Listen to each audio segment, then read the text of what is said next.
1, versículo 1. Desde já eu me agradecer a oportunidade, né, pela essa rica oportunidade, o apóstolo, a bispa, que Deus nos abençoe. Vamos para a leitura.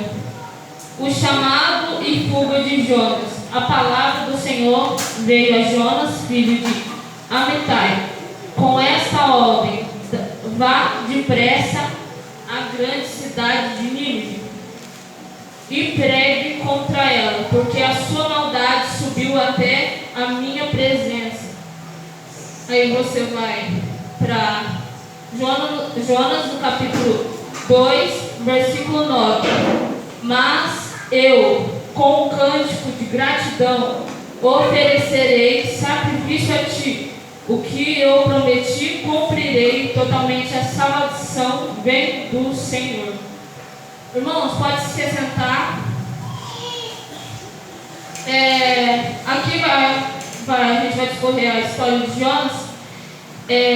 Aqui começa quando o Senhor vem a Jonas e fala para ele ir até Nínive pregar contra aquela cidade, porque a iniquidade e o pecado daquele povo tinha subido até as narinas de Deus, né? E só que ele, recebendo esse mandato da parte do Senhor, ele não pensou duas vezes antes de fugir desse mandato que o Senhor tinha, né? Ele não queria e fugiu, né? E até que ele pegou e foi, né, até Jope, onde encontrou um navio, né, que ia levar ele até Tarsis, né, para fugir do Senhor, como se pudesse fugir da presença de Deus. E lá já dentro do navio para ir para Tarsis, o Senhor fez que soprasse um vento forte sobre o mar, e caiu uma tempestade tão grande, né, que ameaçava arrebentar o barco. Todos os marinheiros ficaram com medo e cada um clamava o seu próprio Deus, e atiraram as cargas para tornar o navio mais leve. Enquanto isso, Jonas tinha descido ao porão para se deitar, dormia profundamente. Observe bem que enquanto todos os marinheiros estavam clamando o Deus dele, de cada um, Jonas estava lá dormindo, né? Como se diz, no lado espiritual, estava dormindo. Ele não estava se preocupando o que Deus achava dele, o que Deus queria com ele. Ele estava sendo egoísta nessa parte, porque ele estava pensando no sossego dele, né? E ele não estava se preocupando com o povo, e também não ligou o que seria daquele povo que ele entrou dentro do barco. Que responsabilidade, né? Porque a mão de Deus estava se levantando contra Jonas. Ele colocou risco todo mundo que estava dentro daquele barco, né? Então ele foi muito egoísta nessa parte. E o capitão, né, perguntou a ele: como você pode ficar aí dormindo enquanto acontece essa tempestade? Está tudo se levantando e você está aí dormindo, né? Ele pega e pergunta isso para ele, né? Até que eles começaram, eles lançaram a sorte para descobrir quem que estava traindo, né? Quem estava traindo este mal, né? Essa tempestade. E caiu sobre Jonas. E até que eles perguntaram, em momento nenhum Jonas falou assim: não, estou fugindo da presença de Deus. Eles tiveram que perguntar para Jonas por que estava acontecendo. Eles tiveram que lançar sorte para depois ele confessar da onde ele estava fugindo, por que dessa tempestade toda, né? Aí ele pega e fala: eu sou o hebreu, adorador do Senhor, o Deus dos céus, que fez o mar e a terra, né? E eles caíram em um planto, né? Eles ficaram assim: como pode você fazer tão loucura dessa? Porque até eles tinham mais temor que Jonas, né? Porque eles viram que ele estava fugindo de uma missão que Deus o tinha ordenado ele estava de boa, talvez ele, ali sem discernimento, nem sabia que Deus ele pode fazer muita coisa por nós, mas quando ele quer corrigir a gente, ele faz de tudo para corrigir a gente, né? E até que os marinheiros pegaram e perguntaram para Jonas: o que devemos fazer com você para que o mar se acalme? E ele falou assim: me lance lá no mar, porque assim a tempestade irá parar. Porque aquela tempestade toda era por causa que Jonas estava dentro do barco, causando toda essa tempestade, fugindo da presença de Deus, né? E os marinheiros, eles prezavam pela vida, eles se importavam com a vida de Jonas, mesmo ele não se importando com isso, ele se importou e ele falou assim: não, vamos clamar ao seu Deus. Eles, repare bem que antes de tudo isso, ele estava clamando ao seu Deus. Olha para você ver, quando a gente foge daquilo que Deus manda a gente fazer, às vezes a gente está até fugindo, a gente está indo para Tarsis, mas no caminho a pessoa pode ser até adorando, clamando a outros deuses, mas só o fato de ver a tempestade contra Jonas, só o fato de ele ter negado o chamado de Deus, converteu aqueles marinheiros, porque eles falaram assim: Senhor, nós suplicamos, nós não nos deixe morrer, tira a vida desse. Tá certo. Aí eles pegam e clamam, né? Depois que ele lançou o Jonas já, né? Lá no mar. E daí eles clamaram, né? Suplicando com medo, porque eles sabiam que Deus podia fazer. Que Deus podia, por causa da desobediência, eles colocaram os marinheiros numa prova gigantesca, né? E daí eles pegaram e falaram: Senhor, nós suplicamos, não nos deixe morrer por tirarmos a vida deste homem. Não caia sobre nós a culpa de matar inocente, porque tu, ó Senhor, fizeste o que desejavas, né? Então, olha bem, Jonas não era para ele estar lá, e ele colocou em perigo todos aqueles marinheiros, né? Só que uma coisa, até fugindo, ele converteu aqueles marinheiros, porque eles clamavam outros deuses. Nessa hora ele clamou ao Deus, ao nosso Deus, né? Aleluia. Em seguida pegaram Jonas e levaram ao mar enfurecido, e este se aquietou. Clamamos de grande temor ao Senhor. Os homens lhe ofereceram sacrifício e comprometeram por meio de votos. Eles fizeram votos ao Senhor depois deste fato. Então, verdadeiramente, eles lançaram, né? Então, olha só, até quando a gente foge, Deus faz a obra, né? Mas não é o certo a se fazer, né? Vou continuar.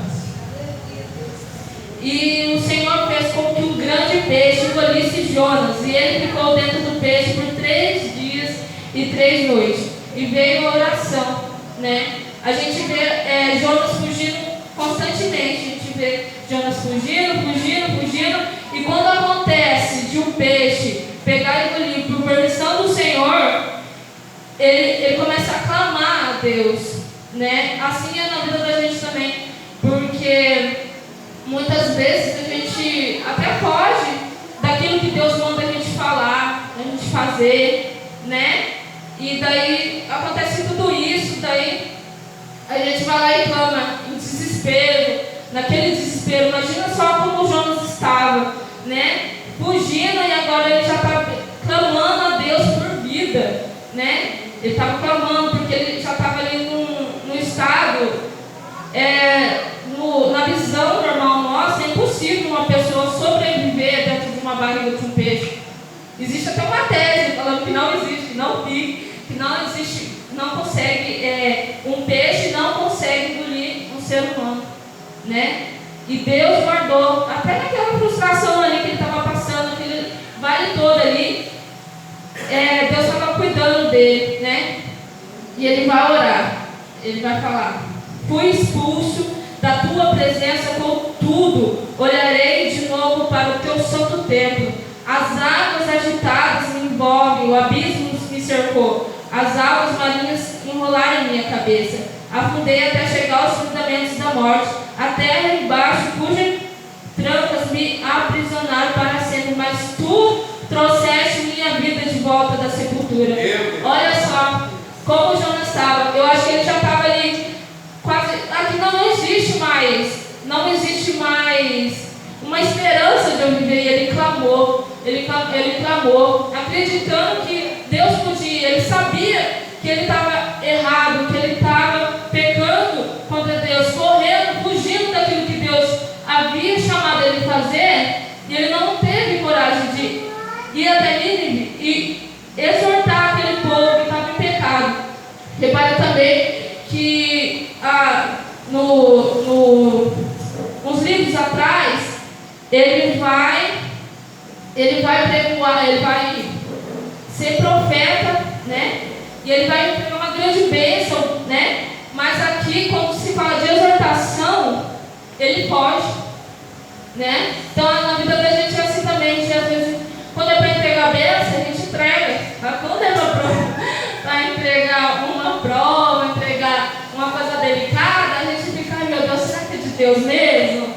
Será que é de Deus? A gente acaba até fugindo, né, do chamado. A gente acaba fugindo, isso não é de Deus não, né? Então Deus, ele é um Deus que fala de bênção, mas ele também exorta. E ele exorta, né, com força. E aqui ele fala: mas eu, com cântico de gratidão, oferecerei sacrifício a ti. O que eu prometi, cumprirei totalmente. A salvação vem do Senhor. Aqui ele entende que Deus chamou ele para fazer aquilo que ele havia de fazer, porque ele estava fugindo como você pode fugir de Deus? Não existe como você fugir de Deus. Deus está aqui, Deus está em todos os tempos ao mesmo tempo, não tem como fugir dele. Então vai até falta de discernimento ele fazer um ato desse, né? E como a ordem de Deus, o peixe, ele vomitou Jonas, né? E daí a palavra do Senhor vem a ele novamente e fala assim: vá à grande cidade de Nínive e pregue contra ela a mensagem que eu lhe darei, né? E daí ele obedeceu. Aí para ele pensa, Jonas teve que passar tudo isso, passou toda essa tribulação toda para ele ir lá pregar a palavra. Ele podia ter evitado, mas ele, desobedecendo, ele passou por toda essa situação. Ele podia ter morrido dentro da barriga do peixe, mas a misericórdia, quando ele clamou por vida, Deus pegou e teve misericórdia daquela vida e fez o impossível para tirar ele de dentro de lá, para ele pregar contra o povo, para eles receber a misericórdia, né?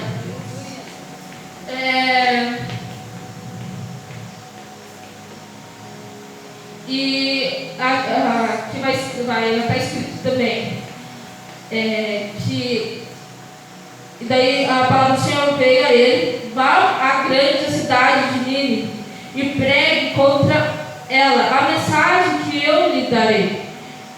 Jonas, obedecendo ao Senhor, foi para Nínive. Era uma cidade muito grande, sendo necessário 3 dias para percorrer.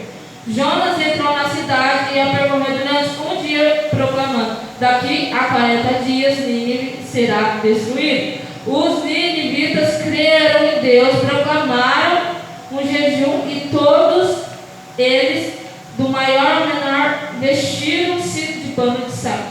Irmãos, é uma coisa também que eu guardei para mim.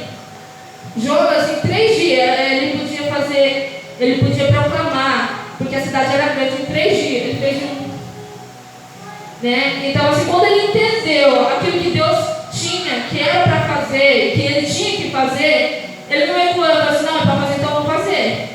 Aí ele deixou, era 3 dias, repare bem, era 3 dias, para percorrer a cidade, e um dia ele fez. Ele falou assim: não, se for para mim fazer, eu vou fazer, porque eu já aprendi, o que era para mim ter aprendido, eu aprendi, da pior forma, aprendi, mas eu vou fazer.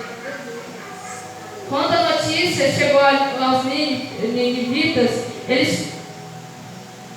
quando a notícia chegaram ao rei de Nínive, ele se levantou do trono, tirou o manto real, vestiu-se de pano de saco e sentou-se sobre si. Sabe o que eu acho legal? Porque assim, Deus, ele é muito lindo nessas partes. Porque ele falou, eu fico imaginando uma conversa de Deus com Jonas. Assim, Jonas, era só para você ter pregado. Porque quem quebra o coração sou eu.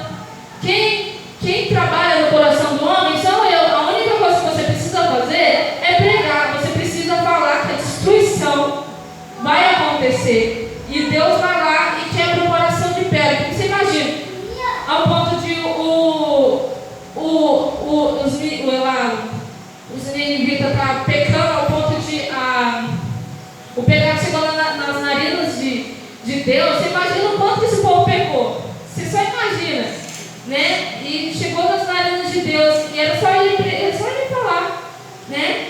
E aquela mensagem tocou no coração do rei e ele falou assim: não, calma lá, vamos prestar um jejum a Deus, vamos se humilhar, porque realmente essa mensagem que o Jonas está pregando, isso é verdade. A gente está andando pelos caminhos que, olha, e só a misericórdia de Deus agora para ter nessa cidade, como vai ser? Né? Então vamos fazer um jejum coletivo, vamos se humilhar de verdade, né? E eles se cobriram de pano de saco, né? E eles não comeram, eles não fizeram um jejum e também se vestiram de pano de saco, né? Que é uma veste de humilhação. Eles se humilharam diante de Deus, né?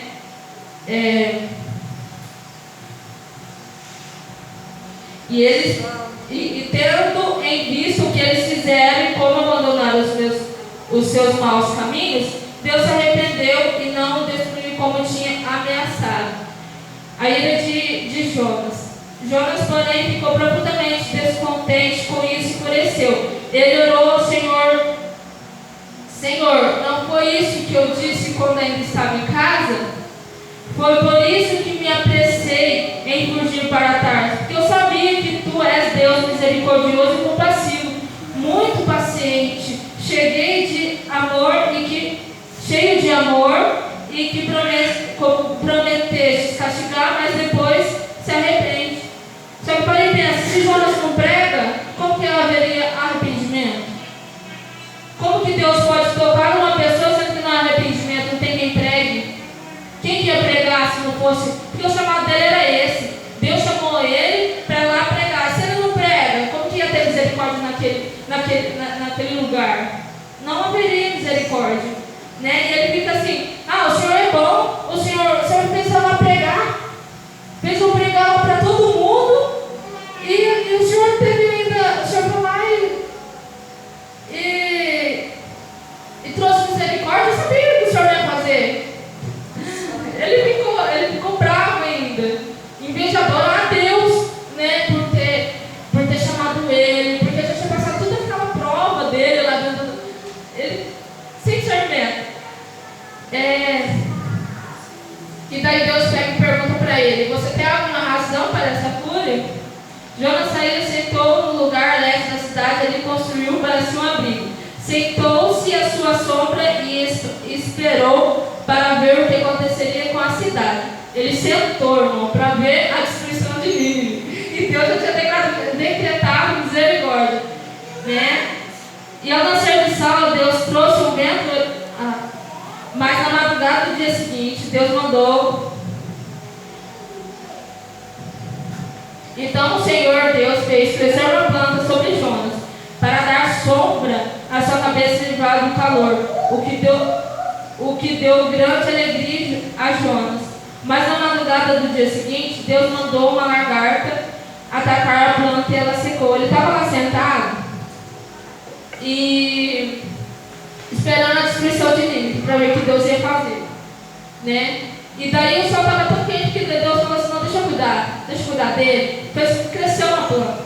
E ele ficou lá esperando a destruição, mas a destruição não aconteceu, né? E ele ficou muito bravo, ficou muito irado com Deus, porque que a misericórdia tinha alcançado Nínive.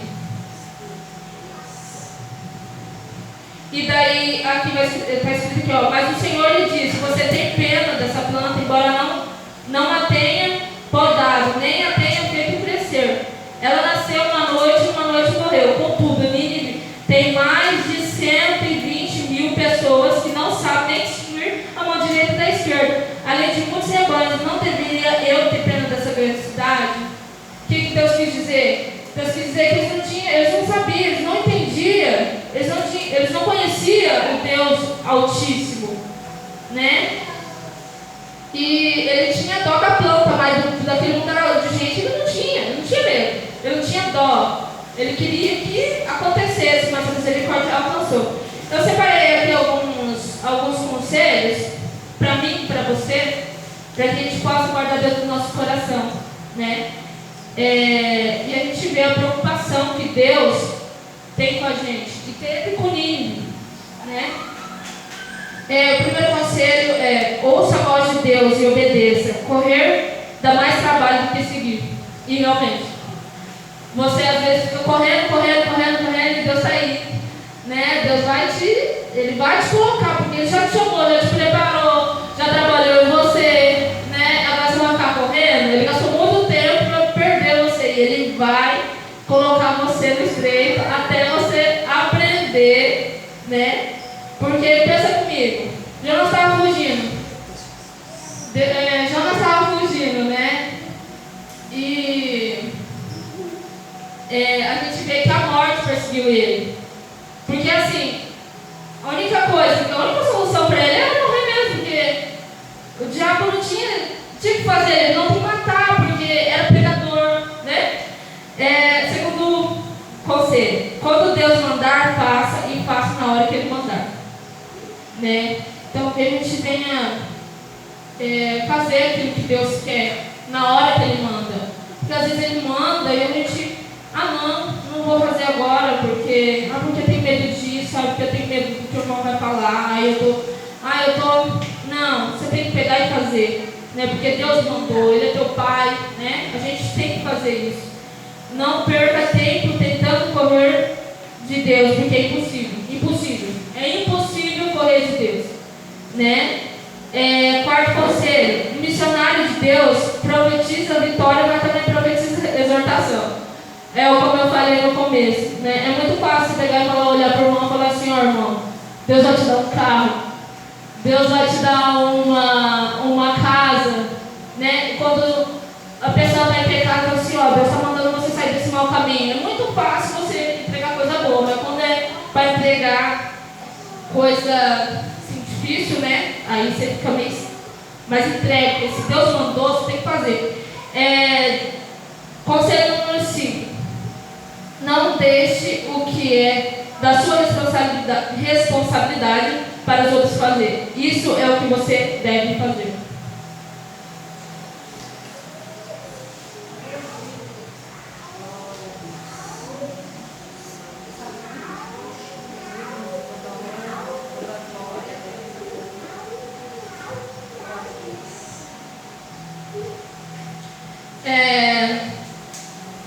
Não deixe o que é da sua responsabilidade para os outros fazer.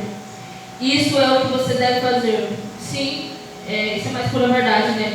Às vezes a gente deixa de fazer a nossa responsabilidade e vai acumulando para outra pessoa, né? Às vezes a gente, né, igual a gente sempre ouve falar, Deus ele tem algo para cada um, seja para limpar o banheiro, né? Aí um faz, sobrecarrega o outro. O que era que Deus chamou para fazer com amor, acaba sobrando para outra pessoa, né? Então que a gente venha assumir nossa responsabilidade, né? Seja com amor, para fazer com amor, né, a obra do Senhor. Conselho número 6: não espere que a mão do Senhor venha contra ti para que você execute a vontade dele. Jonas, né? Porque ele teve que passar toda aquela tribulação dentro da barriga do peixe, né? E só assim ele pôde entender, né? Então não é mais fácil você pegar e orar e falar assim: Deus, o que o Senhor quer de mim? O que o Senhor quer que eu faça? O que o Senhor quer que eu execute, que a sua vontade seja feita. Às vezes eu até não sei fazer, mas o Senhor vai me capacitando um bom tempo. Só faça aquilo que Deus quer. Conselho número 7. Quando Deus ordena, não tem para onde correr. Não tem. Jonas, depois de ter aprendido uma grande lição, sendo desobediente, depois que ele entende a importância do clamor contra Nínive, o que era para ele fazer em 3 dias, ele faz em 1. Isso é quando a gente entende, né? A gente entende aquilo que Deus quer. Às vezes a gente fala assim, não tem importância. Não tem importância eu deixar o povo lá. Vou falar hoje nos dias atuais. Não tem importância. Porque às vezes eu vou falar de Jesus, essa pessoa não vai entender, ela não vai querer. Então deixa lá, outra pessoa vai fazer. Não, quero para mim fazer. Se é para falar do amor de Jesus, que a gente venha falar. Que a gente venha. Porque essa pessoa, ela precisa escutar. Ela precisa escutar de Jesus. A gente vê hoje, a palavra do Senhor, ela fala assim que a gente, com o final do tempo, a gente vai saber discernir por causa do tempo. A gente vê muita coisa acontecendo que diz a Bíblia, que Jesus vai voltar, Olha, eu tenho 24 anos e desde quando eu tenho meu entendimento, eu ouço falando, Jesus vai voltar, mas Jesus vai voltar. Seja amanhã, a gente não sabe, a certeza que a gente tem é do nosso hoje. Então, amanhã a gente não tem certeza nenhuma, a gente não sabe, a gente tem esperança que vai fazer. Tem esperança que amanhã eu vou trabalhar, tem esperança que eu vou fazer isso, que eu vou fazer aquilo. Mas só Deus sabe de todas as coisas, né? Então, que a gente venha pregar assim, falar o nome de Jesus, para que outra pessoa seja alcançada pela misericórdia, né? Na obediência a gente também gera testemunho. Já ouvi falar uma vez de uma amiga minha, e ela falava assim, que ela saiu da presença de Deus para gerar testemunho lá fora. Se eu conversar com ela hoje, eu acho que ela falaria assim para mim, eu me arrependo de pensar em desconhecer, porque dentro da igreja a gente também gera testemunho. Obediente a gente também gera testemunho, porque Deus ele quer aperfeiçoar a gente, para a gente chegar, para quando ele estiver, quando ele vier buscar a gente para morar na cidade celestial, a gente esteja pronto de verdade, né? Fruto do Espírito, o apóstolo sempre fala isso para os jovens, pregado isso para os jovens, né? Porque assim, os dons de Deus, maravilhoso, mas ele fica igreja, né? O fruto do Espírito, a gente vai para o céu, entende? Então a gente tem que ser amoroso, a gente tem que tratar a pessoa que está do nosso lado o melhor possível, né? A gente tem que se dedicar a essa pessoa, falar do amor, né? Amar ela, praticar aquilo que Deus nos ensina através das Escrituras, né? Então, que a gente vê, trazer também o testemunho, né? Que a Bíblia também fala que a gente está rodeado de nuvens de testemunhos, né? Aí a gente vem aqui, fala de Jesus, fala no altar, canta, que é uma belezinha, mas chega lá, né? Chega lá fora, que testemunho você tem dado, né? Você tem falado do amor de Deus, você tem falado tanto do amor de Jesus, mas você tem sido aquilo que a palavra fala, você tem crescido realmente na palavra do Senhor, você tem vivenciado a palavra do Senhor, né? Então é isso que você quer saber. Você olha para você e fala, não, esse cara aí ó, é diferente, essa pessoa é diferente. Eu vi um negócio diferente nela, parece que Jesus brilha no rosto dela, a coisa é diferente, é um manto diferente, né? É isso que Jesus quer ver. A gente não quer, né? Ver gente que às vezes, né, vem vestidinho para Jesus, mas o comportamento não consente com aquilo que a gente faz, né? Número 10. Jonas clamou contra Nínive e houve arrependimento, né? Se não, igual eu falei no começo, se não tem quem prega, como que haverá misericórdia? Se a gente não fala do amor de Jesus, como vai se converter?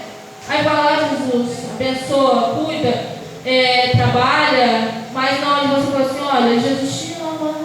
É uma simples palavra. Às vezes a pessoa fala assim, isso não é nada para mim não, mas para ela faz totalmente diferença.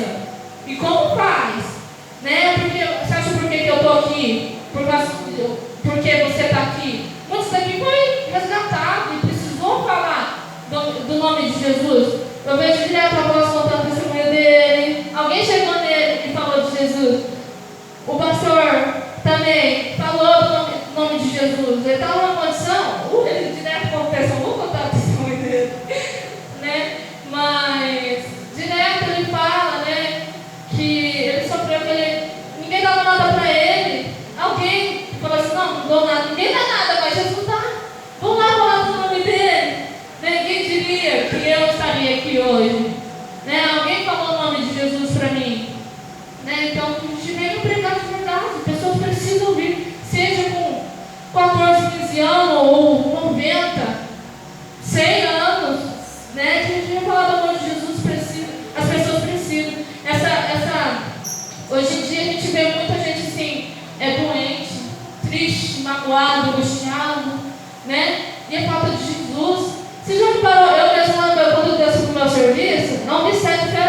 sem solução para nada, né? Essa pessoa precisa ouvir. Que a gente venha ser missionários para essa pessoa, que a gente venha falar, né? Que a gente venha fazer o evangelismo, que a gente seja evangelista nessa parte. Parece que Deus nos chamou, mas como, né, evangelista para você em vários lugares, mas seja evangelista para essa pessoa, fale do amor de Jesus, né?